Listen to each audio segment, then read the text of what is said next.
Real सुकून is meeting your friend after a hectic day. तो welcome back to Mini's mini vlog guys. सुबह सुबह उठ के टिफ़िन साफ़ किया और नाश्ता लेके अंदर गई। तबीयत बिल्कुल ठीक नहीं लग रही थी तो इसको अंदर रख दिया और नहा ली। नहा के गई मंदिर। मंदिर से वापस आ रही थी, देखा टीका ही नहीं लगाया है। टीका लगाने वापस गई तो किसी ने मुझसे प्रसाद मांग लिया।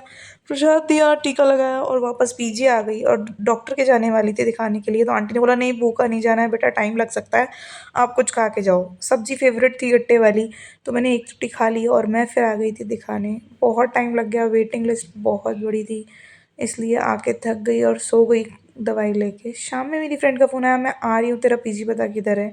और ये मैडम आ गई हैं रेडी होके। हम लोग इसको पीजी दिखा के निकल गए थे बाहर कहीं घूमने और कुछ खाने, क्योंकि सुबह से कुछ नहीं खाया था। उसके बाद रोटी के बाद पास में ही सुकून कैफ़े है, हम वहाँ जाके बैठे। बहुत ही कोज़ी अच्छा प्लेस है और जाते ही हमें स्नेक लैडर दिख गया तो हमने वो खेलना स्टार्ट कर दिया। ऑर्डर आया उससे पहले। फिर आ गया था बर्गर जो हमने ऑर्डर किया था और फिर उसे खाने के बाद हम लोग फ़ोटोज़ वगैरह लेने लगे थे। और ये मैडम देखो कितनी सेल्फ़ ऑब्सेस्ड हैं, खुद के फ़ोटोज़ लिए जा रही हैं। वहाँ से निकल के हम चल दिए कहीं घूमने और घूमते-घूमते हम कहाँ गए हमें पता ही नहीं था।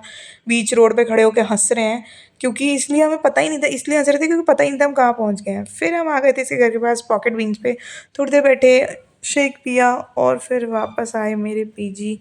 बट वहाँ पे आ रहे थे तब इसने एयर फ्रेशनर गिरा दिया और देखो मेरी तरफ देख रही थी, भैया उससे मजाक कर रहे हैं, इसके लिए पे करना पड़ेगा।